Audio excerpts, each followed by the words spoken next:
mental game, every pro golfer has a psychologist now. The mental game, at the elite level, the mental game is everything. Because everybody's got the mechanics, everyone's got has really relatively good swings.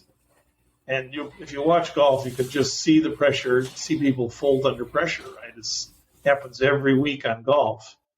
And the ones who are more resilient and withstanding that pressure are the ones who generally persist. Welcome to today's episode of Coach Noah Talks, powered by Integrity Golf Performance. I hope you enjoy. I wanted to go into more detail on, so resonance frequency is basically, like you said, the matching up of that blood pressure and our heart rate to create a more powerful, use that swing analogy of bigger peaks and valleys that occur.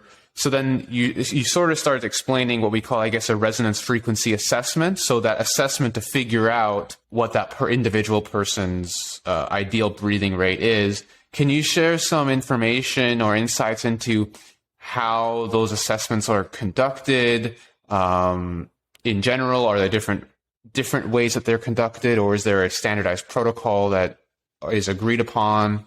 Pretty standard.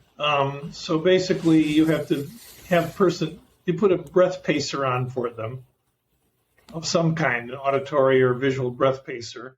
So it's a cue that they're able to see or hear. Right. So in the equipment I use is a little green ball that goes up and down, and tell them to breathe in when it goes up and down when it breathes out. Other ones might be a bar that goes up or down, or music that goes up or down.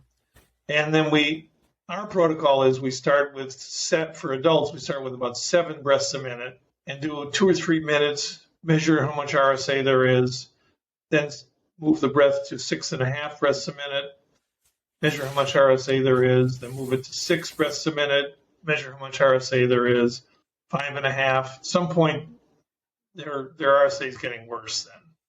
So we know we don't have to go any lower. So then we go back up again and try, let's say, 6.5. One of those paces should produce the biggest peak-valley difference and the smoothest wave in the heart rate and the best fit with their respiration. So the respiration wave and the heart rate should be in phase. So we do that to try to discover what the level of resonance is for that, where the resonance frequency is for that person.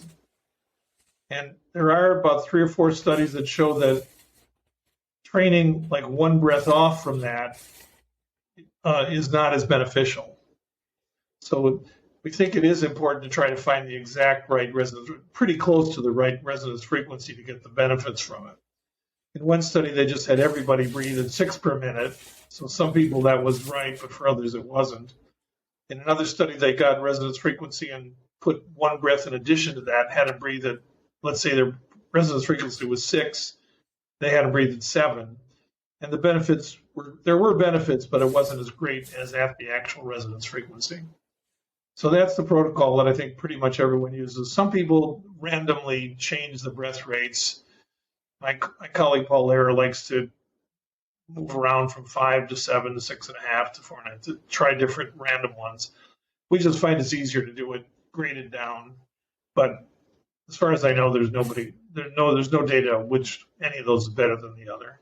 And what metrics are you measuring? So you have a heart rate monitor, or I know you mentioned there's a couple, you get skin conductance as well, but what are the foundational, like the key ones that you need? We have 4 things. We have respiration on a screen. We have the heart rate, beat to beat, we have skin conductance and temperature. And then we have a spectral analysis of the heart rate that looks where all the frequencies are. Yeah, I'm going to get into that as well. I think I wanted to ask a bit about that. So we're looking for the combination of a big smooth RSA in phase with respiration. If their hand temp goes up, that's sort of a bonus. That means you're shutting off sympathetic. Skin conductance goes down. Those are peripheral ones. We sometimes get that, sometimes not. But mainly we're using the respiration and heart rate. And then we're looking to see what frequency produces the biggest RSA. And the biggest RSA, as you're going to say, it comes out on a spectral analysis with a specific peak. That was my question is, so this RSA is something we talked about earlier. It's not a it's not a measurement per se. It is a phenomena of the body that as you exhale, your heart rate goes down, and as you inhale, your heart rate goes up. So you then use a certain type of analysis to infer where this largest peaks and valleys are occurring. Right. But crudely, if you just measure the heart rate at the valley versus the heart rate at the peak, the maximum, that is a metric you could use. So the difference between lowest heart rate and highest heart rate. Right. So let's say it's going from 62 to 82 versus 64 to 80 beats a minute, then you would know the first one was better. But a more efficient way of doing it is to let the computer do a frequency analysis. So it looks at all the different waves in the heart rate, tries to see how many of them are consolidated at one frequency. And it's called a fast Fourier transform. It's a decomposition of complex waveforms. And so we also can look at that low frequency peak. The low frequencies are the ones in the blood pressure rhythm area. So if you have a computer that does that, then you can also look and see what the LF peak is. When people breathe slowly, instead of having peaks all over the place, they get a peak just in the low range. In fact, this is one of the things we discovered in the early days measuring yogis is you're supposed to have peaks everywhere. It seems like it's healthy. When we looked at the yogis, they had one single peak, or like the cosmonaut. And that looked like it wouldn't be healthy, but of course it is if you're breathing slowly. So that's another tool that can be used. Almost all the programs have some sort of a spectral analysis of it, and looking for whatever frequency produces the highest peak would be another way of getting at it. I wanted to dive a bit into detail to clarify some things about that. So that's called basically a frequency domain analysis of that. So you're saying, can you explain this term frequency? What is to the listener? What does that mean? And I know there's very low frequency, and high frequency. Can you explain what those three are? And just if people are hearing this term frequency, what does that really mean? Yeah, so we're talking about oscillations now, right? Waveforms.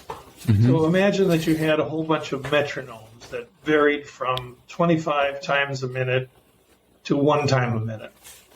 And there's a whole bunch of them. And you just stacked them up in a graph so that all the 25s were on top of each other, all the 6s were on top of each other, all the 5s. And then you got a nice graph out of it. That's what a frequency analysis does. It tries to find where specific oscillating frequencies are. A lot of people are familiar with brain waves. In EEG, that's all we look at is frequency analysis. Alpha, beta, theta, delta, those are frequencies of brainwave changes. Mm-hmm. So in EEG, that's all you look at. So these are analyses to try and see where are the frequencies of waves. It's tricky because the waves are being created by a whole series of beat-to-beat rates. Right? People get very confused about this part of it. But basically what you're doing is taking every beat-to-beat heart rate and plotting that. And when you do that, you get a waveform. That's the RSA that we're talking about. And this is an analysis of that waveform. So it's derived. It's not directly derived from the body. It's derived from a function of what the body's doing. And so that's another thing that you can do to kind of help understand what's going on in these areas.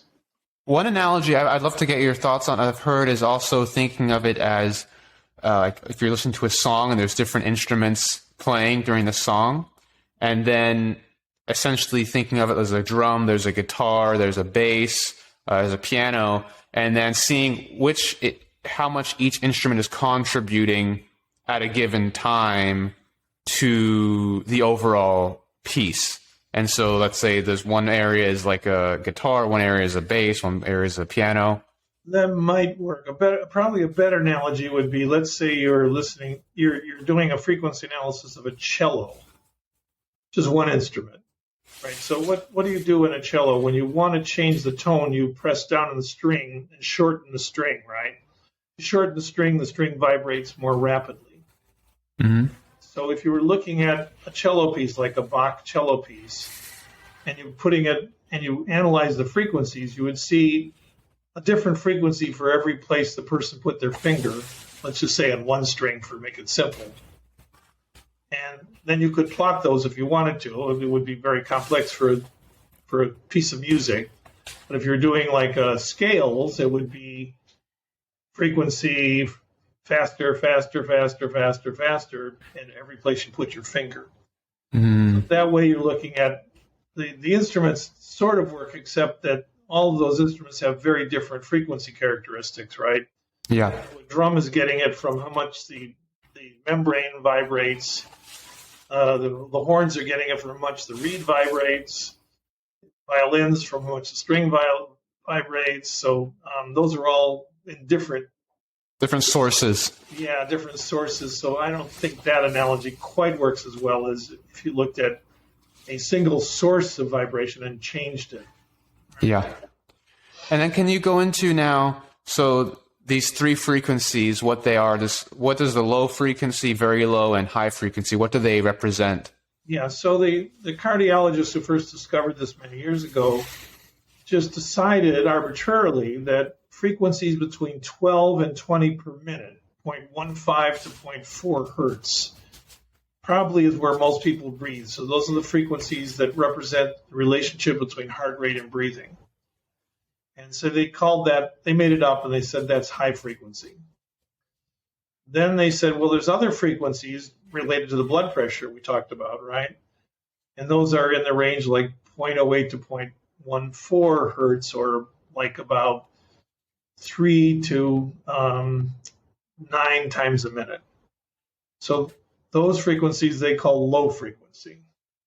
And then there's another very slow frequency in the body, probably related to arterial dilation. It happens about every minute and a half. But for our purposes, that's too slow to measure in a 5-minute period. But anyway, those are called very low frequencies. And there's even an ultra low frequency where these things vary over the course of a day. But the very low frequencies, we really can't use in short-term measurements, only in very long-term measurements, because the frequency only occurs once every minute and a half. So if you're measuring 5 minutes, you only get 5 data points. And just to clarify, so going back to what you said earlier, when you do these assessments, you're generally having them breathe for 5 minutes at each of these different paces?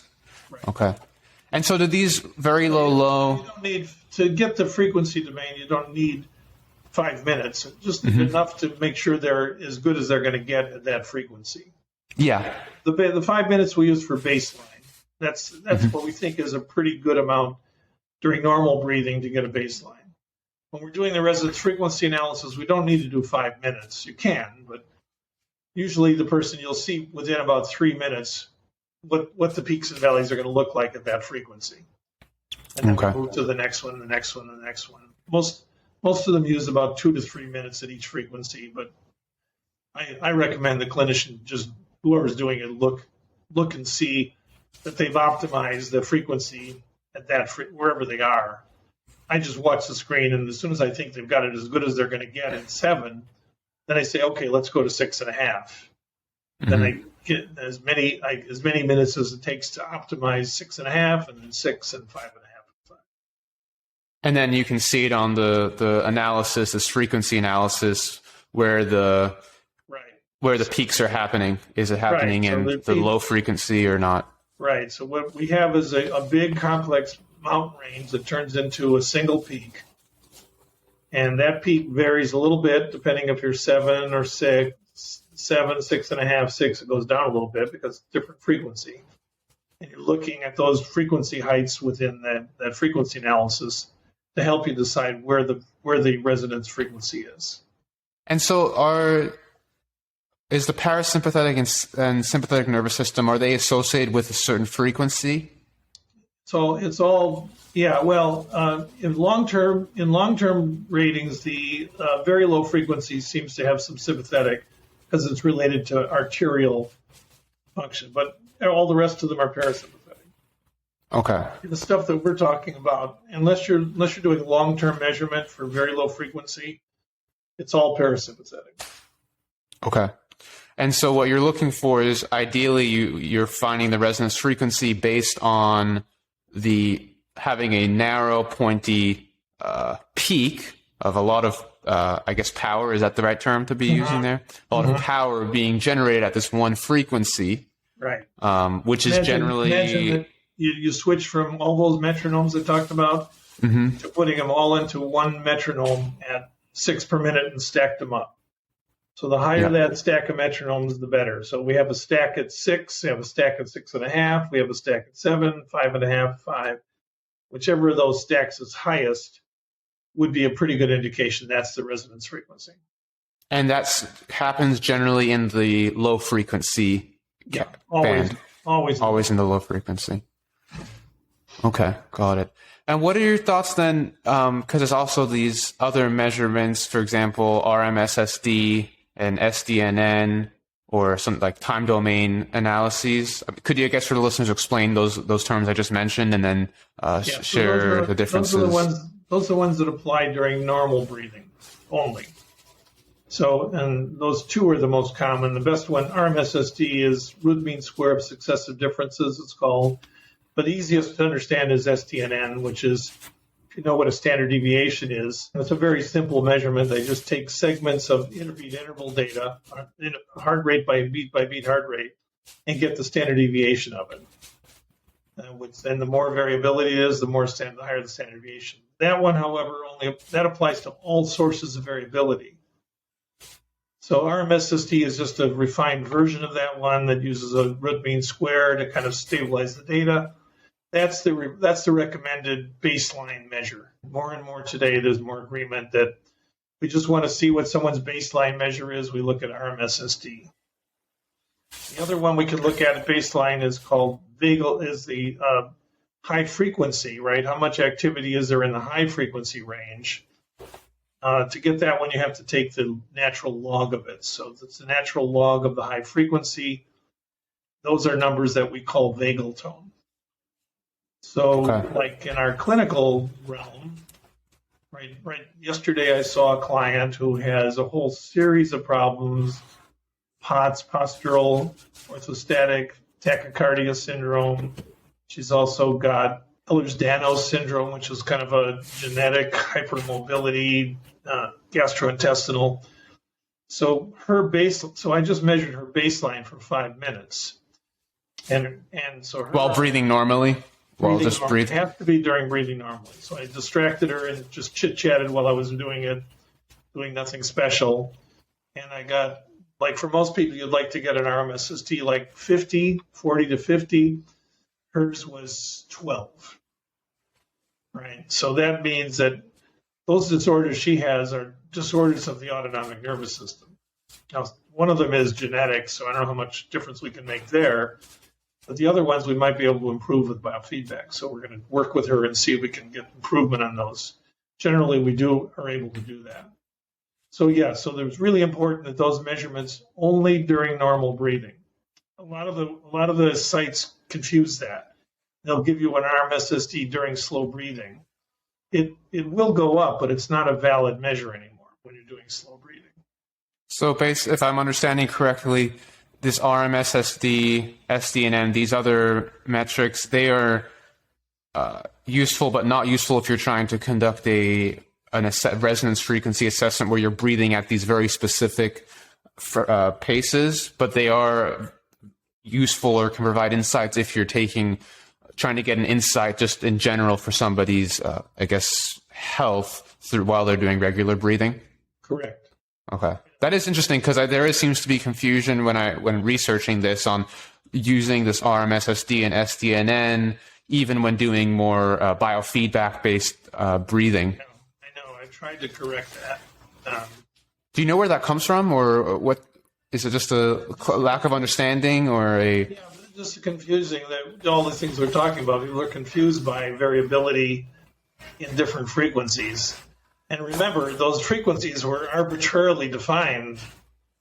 I mean, they could have made it 13 to 20. They could have made it 11 to 20.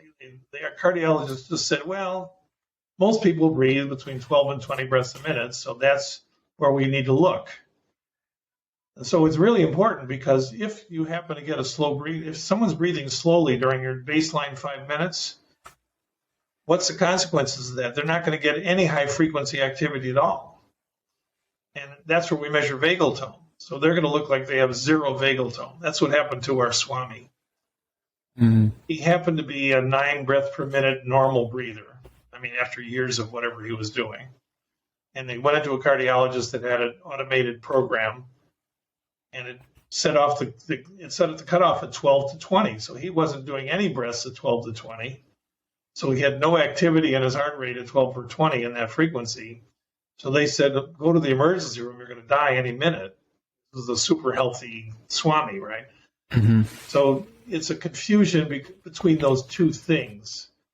That it wasn't a confusion until biofeedback came along. So the cardiologists had no problem with it, because nobody ever breathed slowly when they were doing the measures. They wouldn't have a reason to.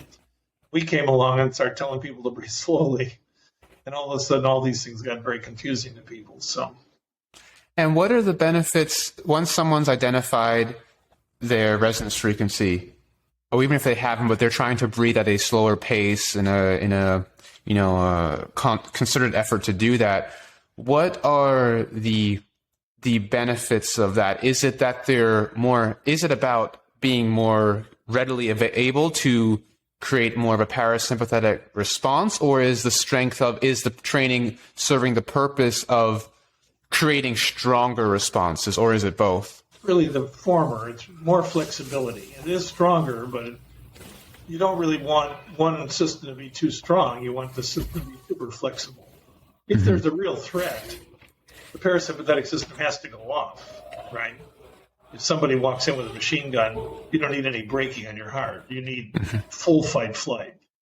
So you want the autonomic nervous system to be as sensitive as it can be to the situations that are there and quickly recover. So we see it as basically improving homeostasis or flexibility in the system. People do talk about strengthening the parasympathetic. It sort of does that in order to create flexibility. You have to sort of strengthen the parasympathetic, but it's really wrong to think about that's all we're doing. What we really want to do is have a really super flexible system that will turn on the sympathetic when you need it, turn it off when you don't need it, turn on the parasympathetic to restore everything when you need it, and move around. Just like my tiller, we want one that really does a lot of adjustments, not stuck. Okay. And so through practicing, like you said, 10 minutes a day but more is better, through that we're training ourselves to more rapidly regain that balance, right? Or create a parasympathetic response.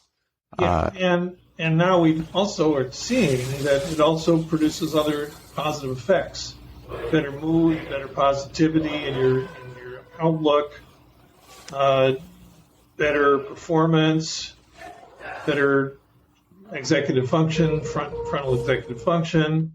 Paper just this morning that I reviewed is coming out showing people doing like neuropsychological tasks, like memory tasks, and attention tasks are better after the training. So there's a whole bunch of benefits that seem to come from it.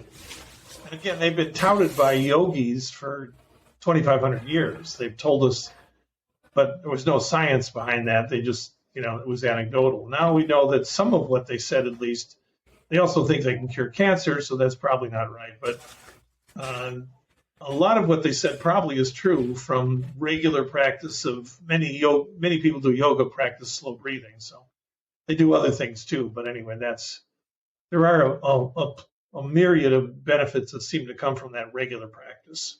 And if I bring it back to golf as well, a lot of golf is neuropsychological tasks. So what you're saying there, what I'm hearing there is if there's even any value just in being able to help you make better decisions and critically think under pressure, that can, if you're worried about your golf performance or other sports performance, that can make a big difference when you're trying to be 1% better than your competition, when everybody has, relatively good form and technique in their golf swing or in whatever sport they're playing. really comes into play in the mental game for elite athletes. For amateurs who aren't very elite, their technique is so important, right? So they got to perfect their swing first or putting. So everybody works on those, but the mental game, every pro golfer has a psychologist now. The mental game, at the elite level, the mental game is everything. Because everybody's got the mechanics, everyone's got has really relatively good swings. And if you watch golf, you can just see the pressure, see people fold under pressure, right? It happens every week on golf. And the ones who are more resilient and withstanding that pressure are the ones who generally persist. And so if they're practicing, in your opinion, it would make sense for golfers to dedicate time elite golfers to dedicate time as part of their, golf practice to allocate it towards breathing at their resonance frequency or breathing at a slow pace. Yeah, what we actually recommend is two things for them to do. One is to do 10 to 20 minutes a day, sitting down with a device or just with a pacer, and just do that like a regular meditation. Sometime during the day that's optimal for them. In addition, once they've really mastered the technique, we call it rescue breathing. So then what I do is then I bring them into my office, try to stress them. I can do that usually in the beginning. I'll have them think of a scenario where there's a lot at stake on a par 3, and there's water all the way to the green, sand traps on both sides. So any slight variation in the swing is going to lead to not getting up under there. And if I can get them to imagine that, I usually can see some sympathetic activity creeping in, parasympathetic going away. And then I say, okay, look at the screen, see how long it takes you to recover with your slow breathing. So then we'll count breaths. 1, 2, 3. Usually the good ones can do it 4 breaths. I start to see a really good pattern in their heart rate. I see their hands starting to warm again, and their palms get drier. And you're saying breath cycles, so a full and cycle. Breath cycles. Okay, so breathing in, breathing out, 4, 5, 6 times. They usually start to take some 7 or 8 to do it. They get better at it. It's 4 or 5.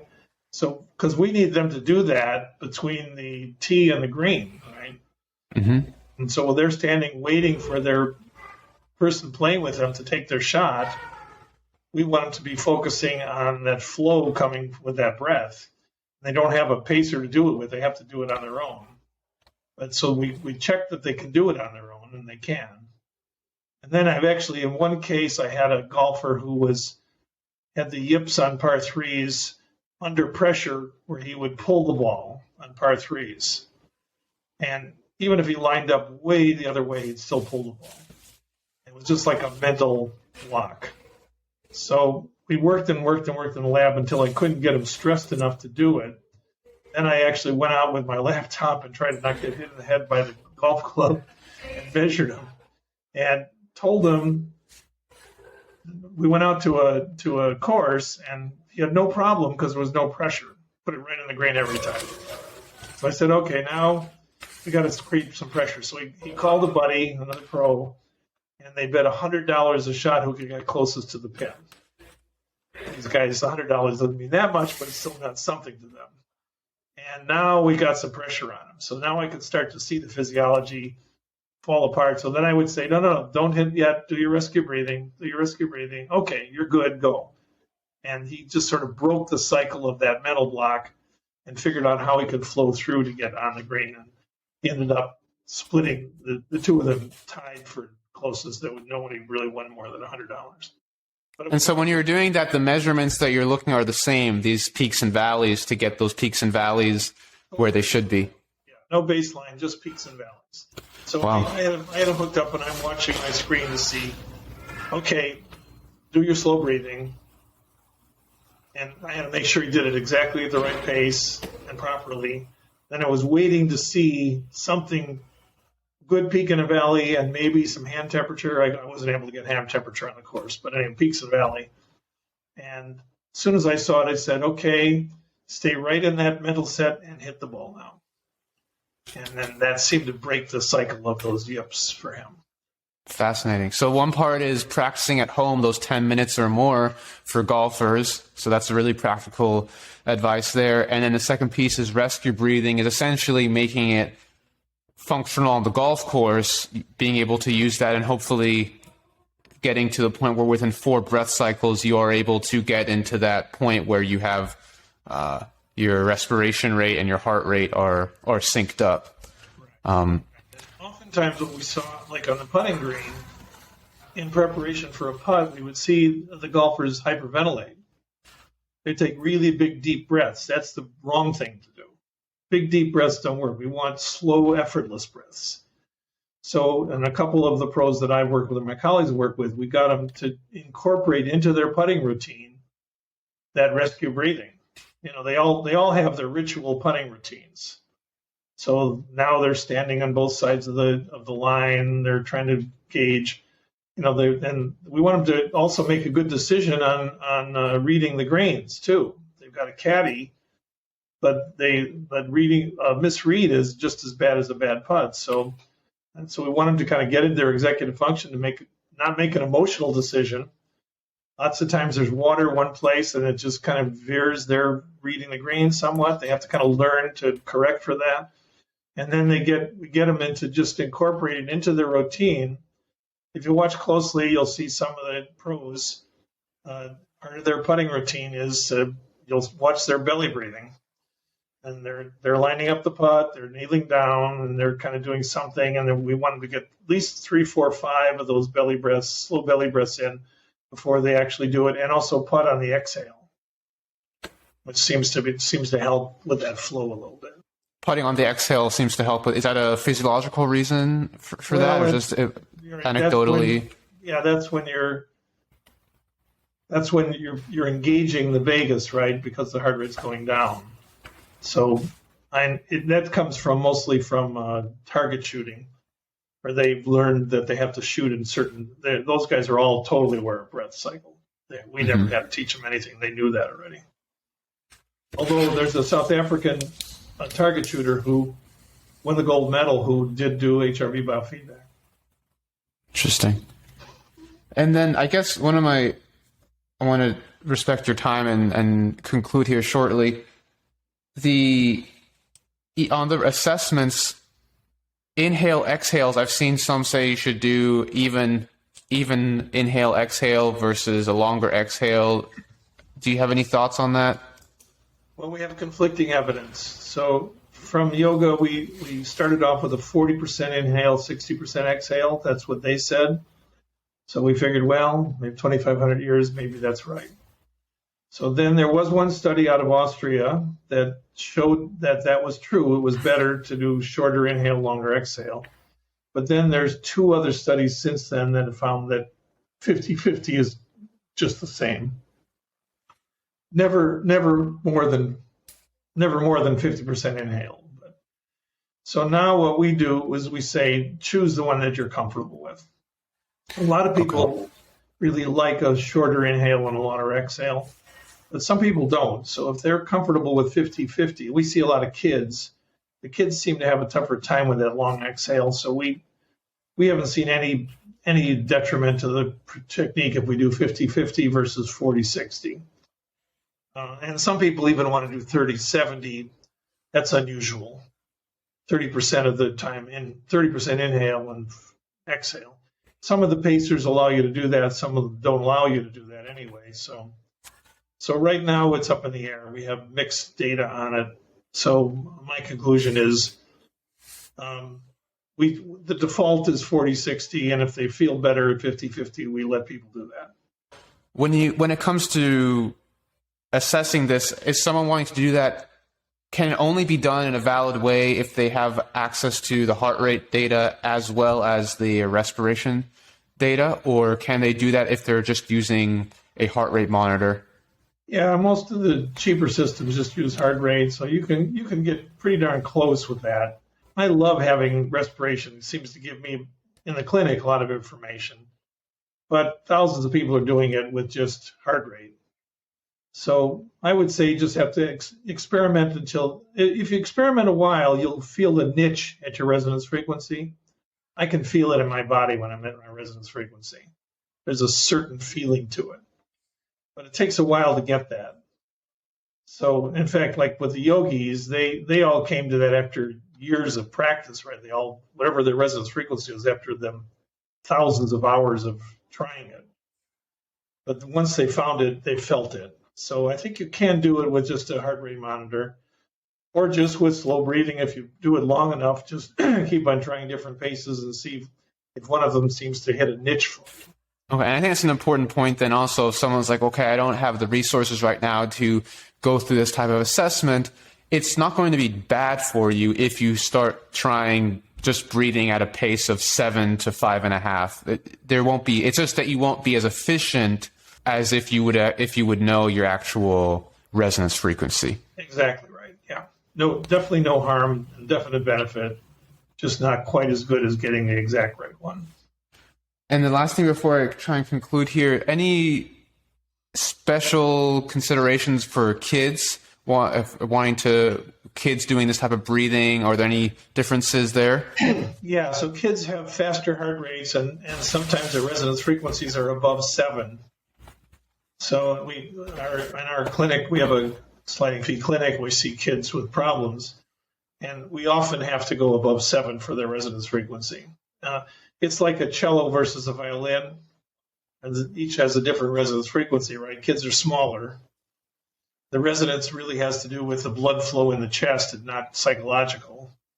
So if you're doing kids, try to be more flexible, maybe go up to 8 or 9 breaths a minute if they can't do the slower breathing rate. Otherwise, no, everything else is the same for kids. And so there's no reason for junior golfers shouldn't incorporate breathing into their routines, and there's nothing to be concerned about there. Should, yeah. And our campus happens to have a gym that they rent out for rhythmic gymnastics. That's the one with the hoops.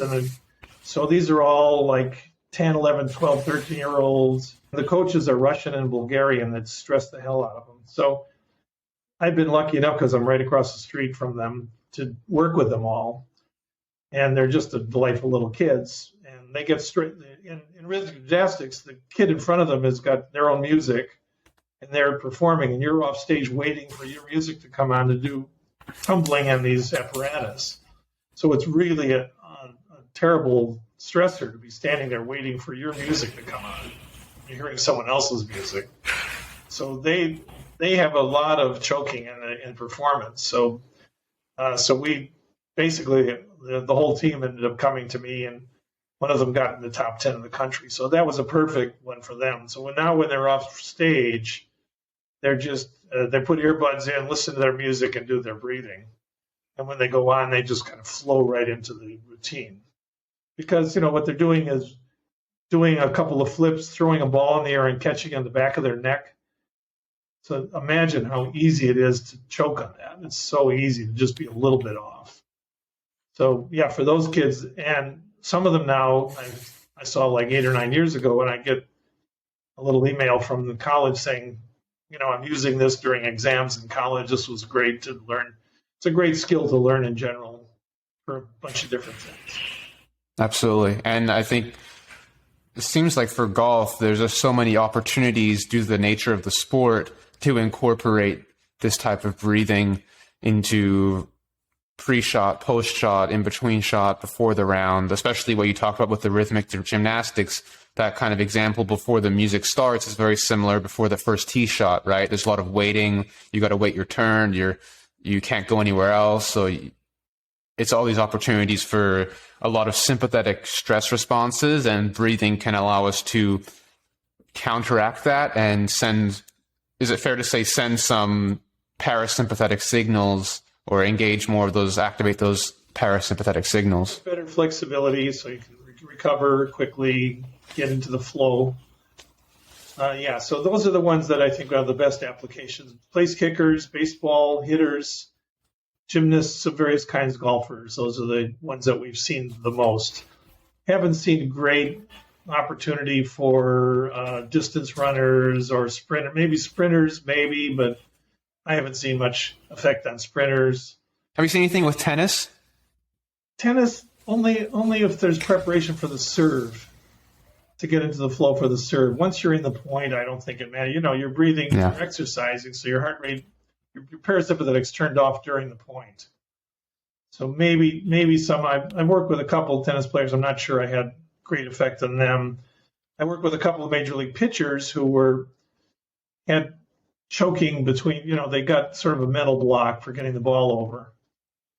I know. In fact, I was here in San Diego. We have the Padres acquired a closer from the Milwaukee Brewers, Josh Hader, who I think just hit a mental block and couldn't get the ball over the plate. He was the best closer in baseball for a while, and he was walking everybody.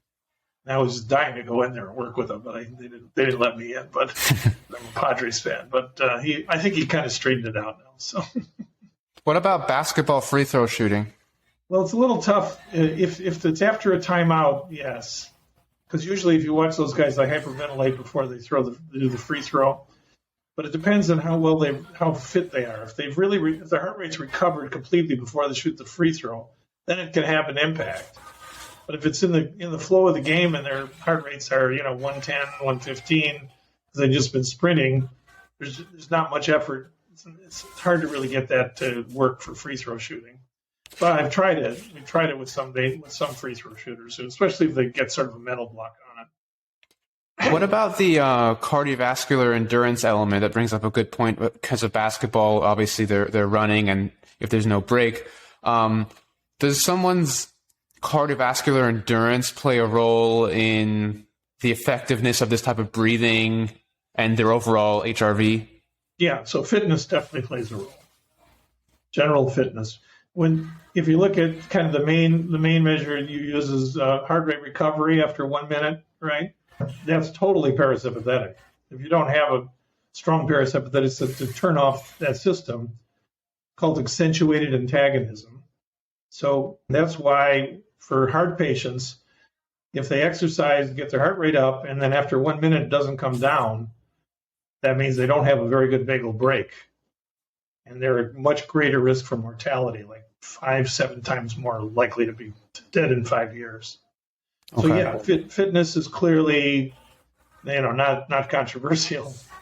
Fitness is really important. Because it seems like, at least in golf, there's a lot of emphasis on strength and power and hitting it far. But if someone has a good aerobic system, that will allow them to put on those brakes faster. So even though golf is more of a walking sport, depending on the terrain that they're walking, it's going to be basically, if you're out of breath because you're out of shape, you can't be doing your resonance frequency breathing while you're out of breath. Is that correct? Yeah, it seems like it. And I think in the modern game, most of those players are pretty fit. It didn't used to be. And baseball players who were fat and out of shape. But I think nowadays there's much more of an emphasis on aerobic fitness. Well, to conclude, I wanted to see if there were any current projects or things you're working on that you wanted to share, and also if you had any book recommendations in general about these topics, or just in general books that have been important to you in your life. Well, a really interesting book is The Polyvagal Theory by Steve Porges, which is, I think, accessible to most educated people. And there's a whole bunch of stuff on it that kind of just puts the autonomic nervous system in an evolutionary perspective. It's not really about biofeedback, but it's about vagal function. I think that would be a really interesting one. Otherwise, there's just lots of articles. I just published an article on sort of my own personal history of HRV from the beginning of college to now. It's coming out in the next issue of the Biofeedback Journal. Well, Dr. Gevirtz, I really appreciate your time today and sharing your knowledge on this very fascinating topic. I think that has a lot of practical value for golfers, athletes, and just everybody wanting to live a long and healthy, high-quality life. Glad to be here. Thank you for tuning in to today's episode of Coach Noah Talks, powered by Integrity Golf Performance. If you enjoyed today's episode, please consider subscribing to the Golf Performance newsletter. This is where I share written, audio, and video content designed to help golfers take their game to the next level. All the relevant links from today's episode and to the newsletter can be found below. See you next time.